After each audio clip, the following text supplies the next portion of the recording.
नमस्कार दोस्तों, यदि आपने ग्रेजुएशन किया है किसी भी स्ट्रीम से, चाहे वो बीएससी हो या फिर बीए हो या फिर बीसीए हो, चाहे फिर बीकॉम हो, तो आप नेशनल इंश्योरेंस कंपनी लिमिटेड की तरफ से जो 500 असिस्टेंट क्लास 3 कैडर के यहाँ पे वैकेंसी निकल के आ रही है, उसके लिए आप एलिजिबल बैठते हैं। इसकी ऑनलाइन रजिस्ट्रेशन डेट 18 जुलाई से शुरू है, 7 अगस्त तक इसकी लास्ट डेट रहने वाली। इसी डेट के बीच में आपको ऑनलाइन फ़ी पेमेंट करने पड़ेंगे। फेज़ 1 का एग्जामिनेशन डेट 27 अगस्त है और फेज़ 2 का 30 अक्टूबर की होगी, बशर्ते आपको अपने एरिया का या फिर अपने स्टेट की लैंग्वेज आनी चाहिए। यहाँ पे लगभग हर एक स्टेट की वैकेंसी निकल कर आ रही है। आप इस वीडियो को अंत तक देखिए। यदि आप नए हैं तो हमारे ऑफिशियल यूट्यूब चैनल गवर्नमेंट का IQ को सब्सक्राइब कर दीजिए और साथ ही अपने फ्रेंड्स तक शेयर कीजिए। कौन कौन अप्लाई कर सकता है, हम लोग नेशनलिटी पे देख लेते हैं। तो इंडियन, नेपाल, भूटान या फिर तिब्बतियन का ये जो भी क्राइटेरिया है, यदि वो फॉलो करता है कोई, तो इस वैकेंसी के लिए वो एलिजिबल बैठता है और वो अप्लाई कर सकता है। ये 500 पोस्ट की यदि सैलरी की बात करें तो 53,000 रुपये के आसपास आपको आएगी। यदि आपकी पोस्टिंग मेट्रो सिटी में है तो अप्लाई आपको ऑनलाइन करनी है। नेशनल इंश्योरेंस कंपनी लिमिटेड की गवर्नमेंट ऑफ इंडिया अंडरटेकिंग ये डिपार्टमेंट है। 500 यहाँ पे निकली है। 31 स्टेट और यूनियन टेरिटरीज मिला के ग्रेजुएशन किसी भी डिसिप्लिन से आपने किया है तो एनफ है इस फॉर्म को भरने के लिए। पोस्ट का नाम है असिस्टेंट क्लास 3 क्लर्कियल कैडर।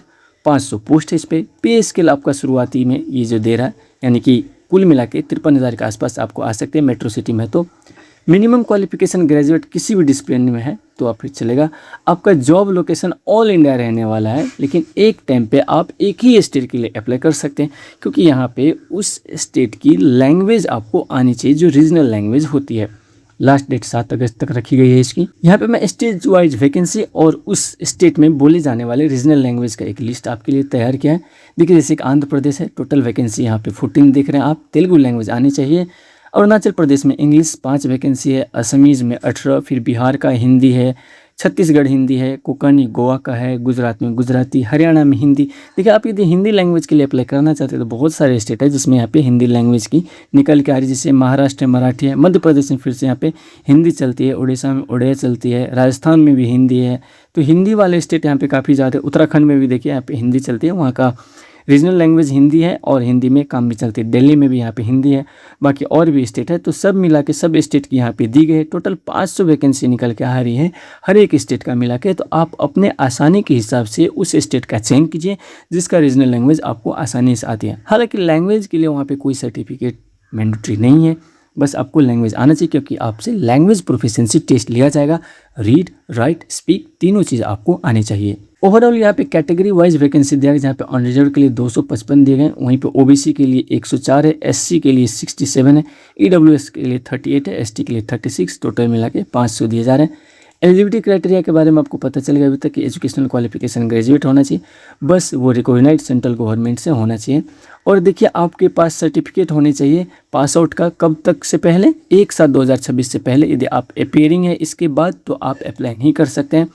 आपको reading, writing and speaking regional language या फिर उस स्टेट या फिर यूनियन टेरिटरीज की आनी चाहिए, क्योंकि आपको लैंग्वेज टेस्ट लिया जाएगा फाइनल स्कोर आने से पहले। हालांकि जस्ट क्वालिफाइंग इन नेचर होगा, इस पर मेरिट नहीं बनेंगे। मेरिट आपका बाकी के 2 पेपर पे बनेंगे। ये सारे स्ट्रीम है, यानी कि स्ट्रीम का कोई क्राइटेरिया नहीं है। आपके लिए अच्छा अपॉर्चुनिटी है NICL में अप्लाई करने के लिए। एज लिमिट की बात करते हैं, मिनिमम 21 है और मैक्सिमम यहाँ पे 30 ईयर्स का एज दिया जा रहा है। 1/7/2026 को यहाँ पे डेडलाइन लिया जा रहा है। फिर भी यदि आपको कन्फ्यूजन है तो आप देख लीजिए, ये डेट ऑफ बर्थ हैं जिसके बीच आपको अपना डेट ऑफ बर्थ आनी चाहिए और आप उस अनुकूल अप्लाई कर सकते हैं।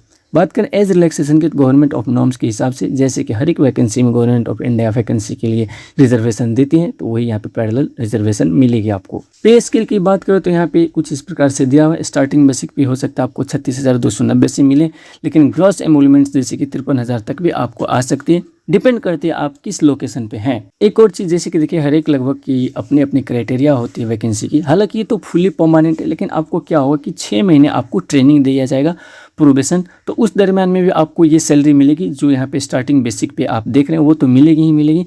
लेकिन यदि 6 महीने के बाद आपका अच्छा से प्रोबेशन चला जाता है, हालांकि सब वो प्रोबेशन में अच्छे ही करते हैं, उसके बाद से आपको और भी सारे अलाउंसेस मिलना शुरू हो जाती है, जैसे कि महंगाई भत्ता, फिर आपके ट्रैवल अलाउंसेस, ये सब सारी चीज़ आपको मिलने होते हैं। सिलेक्शन प्रोसेस आपको यहाँ पे 2 एग्ज़ाम देने पड़ेंगे, जैसे कि फेज़ 1 में आपको प्रीलिम्स का एग्जाम देना पड़ेगा, ये ऑनलाइन है और ये ऑब्जेक्टिव होगा 100 क्वेश्चन 100 मार्क 60 मिनट में आपको करने पड़ेंगे, जहाँ पे इंग्लिश लैंग्वेज, रीजनिंग एबिलिटी, साथ में क्वांटिटेटिव एप्टीट्यूड, ये सारी चीज़ दिए जाएंगे। और उसके बाद से आप यदि इसको निकाल लेते हैं फिर आपको फेज़ 2 मेन एग्जामिनेशन, ये भी ऑनलाइन है, 200 क्वेश्चन रहेंगे, 200 मार्क के 120 मिनट दिए जाएंगे। यहाँ पे आपको reasoning, English language, numerical ability, general awareness, computer knowledge, ये सारी चीज़ मिला के आपसे पूछा जाएगा। उसके बाद से फाइनल में आपका क्वालिफाइंग वाला आएगा जो कि होगा regional language test. Negative marking इसमें 1/4 रखेगा, यानी कि 0.25 मार्क 1 मार्क में से डिडक्ट किया जाएगा यदि आप नेगेटिव मार्किंग करते हैं तो, नेगेटिव आंसर देते हैं तो। अप्लाई करने के लिए सबसे पहले आपको इसका अपना ऑफिशियल वेबसाइट पे आ जाना है, रजिस्ट्रेशन करना है, आपको डॉक्यूमेंट्स वगैरह, फोटोग्राफ वगैरह अच्छे से अपलोड करने हैं। डॉक्यूमेंट का साइज़ हम लोग यहाँ पे देख लेते हैं। सबसे पहले बात करते हैं फ़ोटो की, तो फ़ोटो आपकी होनी चाहिए पासपोर्ट साइज़ की, और इसकी साइज़ जो होनी चाहिए वो 20 से 50 KB के रेंज में होनी चाहिए। यही 20 से 50 KB का रेंज आप अपने थंब का भी रखिएगा, और थंब जो होगा आपका उसका डायमेंशन 3x3 सेंटीमीटर में रखिएगा। वहीं पे यदि बात करें सिग्नेचर की, तो सिग्नेचर जो आपका होगा वो सबसे पहले आप ब्लैक पेन में कीजिएगा, और इसका जो डायमेंशन होगा वो 140x60 पिक्सल का होगा, और इसकी साइज़ 10 से 20 KB के बीच में आपको रखना है। और एक चीज़ यहाँ पे आपको डिक्लेरेशन लिखने हैं 10x5 सेंटीमीटर के एक पेज पे। अच्छे से ये वाला डिक्लेरेशन आप रखिएगा, और आपके ये जो साइज़ होने चाहिए ये 50 से 100 KB के बीच में आने चाहिए। ये सारे कुछ इसके इंपॉर्टेंट डेट है। हालांकि एडमिट कार्ड की डेट यहाँ पे नहीं दी गई है, लेकिन एग्जामिनेशन की जो फाइनल डेट है वो सारी चीज़ यहाँ पे निकल के आ गई है। जैसे कि फेज़ 1 का भी एग्जामिनेशन, फेज़ 2 का भी एग्जामिनेशन, सारे डेट यहाँ पे दिए गए। आप इसका स्क्रीनशॉट लेके रख लीजिए फर्दर यूज़ के लिए। अब बात करते हैं लास्ट में एप्लीकेशन की। तो देखिए जितने भी सारे कैंडिडेट हैं उनको 850 रुपये सारे चार्जेज मिला के देने पड़ेंगे। वहीं पे SC ST PWBD ex serviceman को ये फ़ी नील रखी गई है। फॉर्म भरने के बाद सबसे जो आपका थोड़ा सा डर और कन्फ्यूजन रहती है एग्जामिनेशन सेंटर्स को लेकर, तो आप डरिए मत। जितने भी आपके 31 स्टेट हैं वहाँ पे बहुत सारे एग्जामिनेशन सेंटर्स निकल के आ रहे हैं, तो आपके नज़दीकी एग्जामिनेशन सेंटर आप चूज़ कर लीजिएगा। देखिए यहाँ पे सारे जोन वाइज दिए गए हैं, जैसे कि देखिए यहाँ पे जोन 1 में ईस्ट के सारे दिए गए हैं, उसके अपने सारे यहाँ पे सेंटर्स दिए गए हैं स्टेट वाइज। फिर वहाँ पे ईस्ट के बहुत सारे, फिर उसके बाद जैसे यहाँ पे नॉर्थ का आप देख रहे हैं, नॉर्थ में भी दिया गया है, और उसके भी अपने स्टेट के अनुकूल लगभग यहाँ पे सेंटर्स दिए गए हैं। तो आप ये देख लीजिए, चूज़ कर लीजिए कि आपको कौन सा एग्जामिनेशन सेंटर पे आपको जाना है, कौन सा आपके नज़दीक है। ये PDF आपको हमारे इस टेलीग्राम चैनल पर मिल जाएगी, तो आप हमारे इस टेलीग्राम चैनल को भी सब्सक्राइब कर दीजिए और वहाँ पर भी जुड़ जाइए। आई होप ये वीडियो आपको पसंद आई होगी। आप इस वीडियो को लाइक कीजिए, साथ में अपने फ्रेंड्स तक शेयर कीजिए। मिलते हैं एक और रिक्वायरमेंट वीडियो में, तब तक के लिए जय हिंद, अपना ख्याल रखें और अपने चाहने वालों का भी।